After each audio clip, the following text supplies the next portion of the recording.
Welcome to my views and news. Did the Prime Minister of Ethiopia today warn Eritrea? In a statement today, in a speech, he mentioned non-Ethiopian forces who are interfering in Ethiopian internal matters. What did he say? What was the context? And several Tigrayan news sources are reporting as if the Prime Minister today warned Eritrea. What did he say? We'll try to analyze his talk. Secondly, viewers, it seems as if East Amhara Fano fighters have joined Gondar Fano. Two reports which point towards this development. Thirdly, viewers, Gambella Liberation Front, GLF, signed a peace deal with Gambella regional government last month. Did some videos on that. Getluag Boampal, GLF commander, visited Addis Ababa. Talks were held in South Sudan and in Addis Ababa, and then GLF fighters handed over their weapons. Now, peace deal is being implemented, but we have received pictures which indicate that the way this peace deal is being implemented, it is ridiculous the way the peace deal is being implemented, because it seems that the government has no financial resources, or it is not committed to implementation of the deal. Will Pretoria deal be implemented in similar fashion? Firstly, viewers, several Tigrayan news outlets are reporting, some Tigrayan journalists, that the Ethiopian Prime Minister Abiy today warned Eritrea indirectly. What did the Prime Minister say, and how correct is the reporting being done by some news sources, especially Tigrayan? PM Abiy today warned those who are creating instability in Ethiopia. Mainly, he was talking about what is happening in the Amhara region these days, where protests were held. Then we saw clashes between Amhara Special Force members, Fano fighters, and Ethiopian National Defense Force. There was lull for a few days, and then we saw that Amhara PP top leader Girma was assassinated, and after that we saw start of operation by military in some areas. Fighting ongoing now in different zones of the Amhara region. So PM Abiy spoke in this context. He said there are some people and groups who want to dictate terms, but government will enforce the law.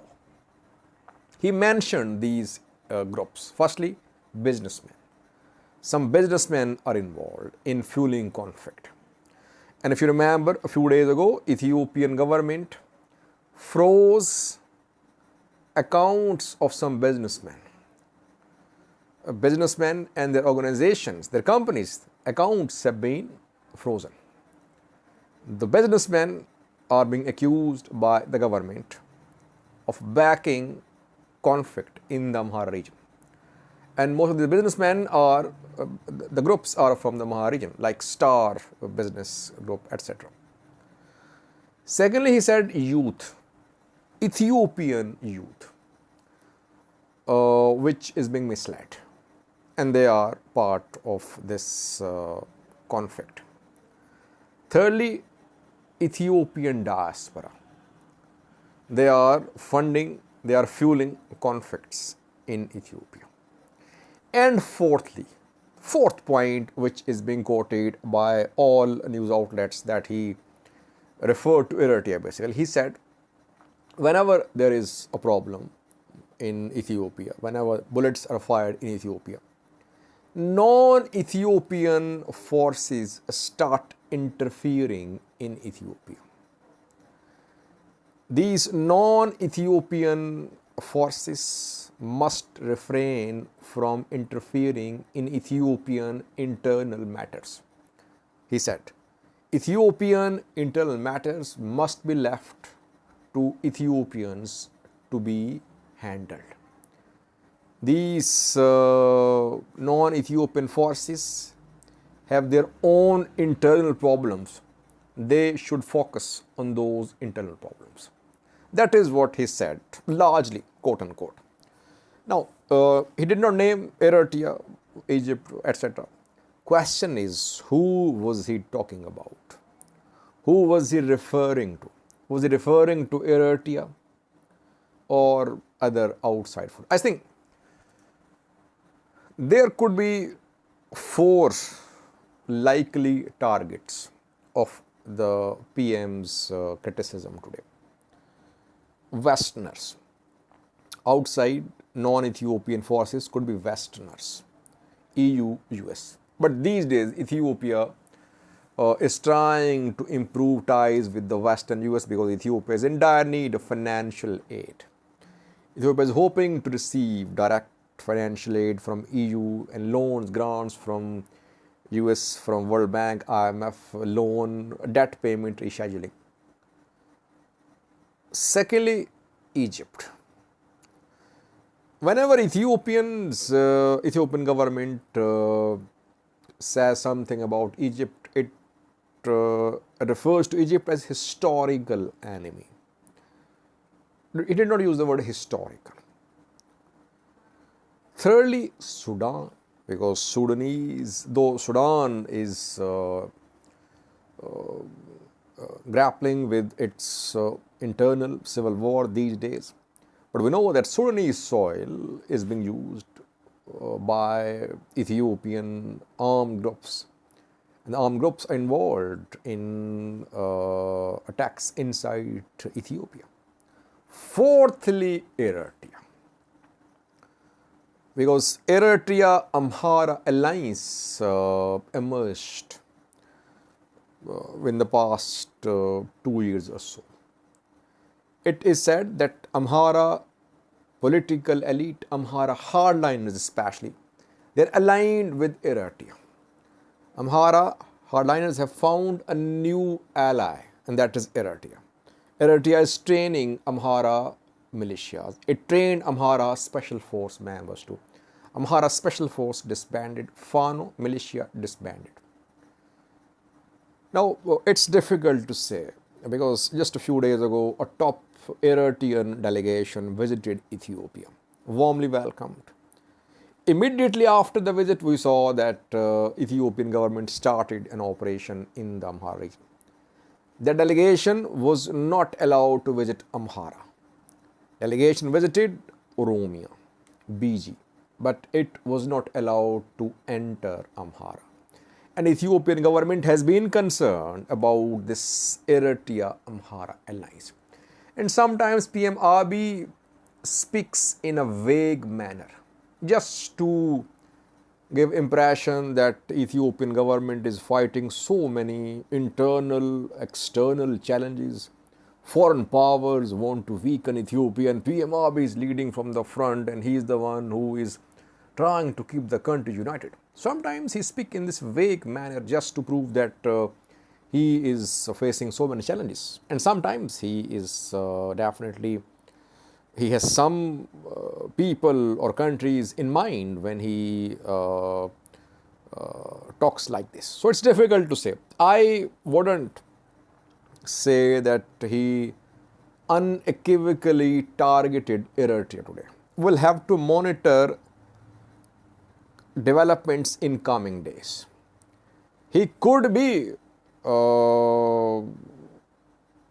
implying, he could be referring to any of these 4 external players.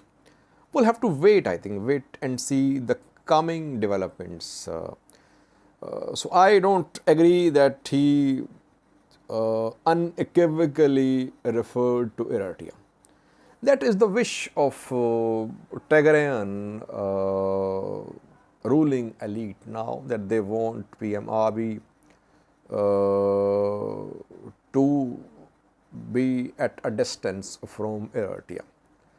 I still believe Abiy-Isaias alliance is unchanged.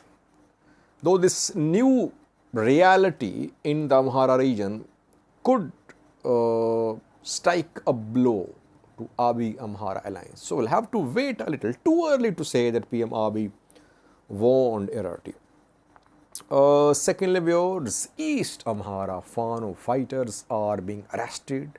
They are dying in Gondar, in the surroundings of Gondar, in the fighting between Ethiopian National Defense Force and Fano fighters. How did East Amhara Fano fighters reach Gondar? Just yesterday, we reported that Menbere Alimu was arrested in Gondar. He is head of East Amhara Fano training wing. What was he doing there?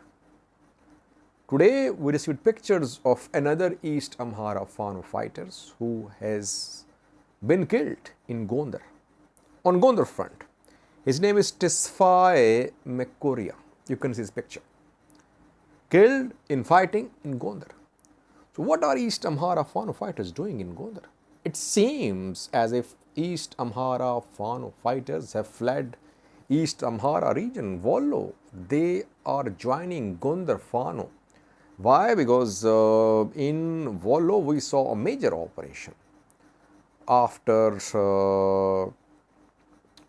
Yimere Wadajo was accused of having killed having a hand in the killing of Girma Shitila. So that is why maybe, and before that, East Amhara Fano fighters fled Wollo. They are in Gondar, large number of them. Other reports confirm that too. And that is why we're seeing less intensity in the operation by Ethiopian military in Wollo.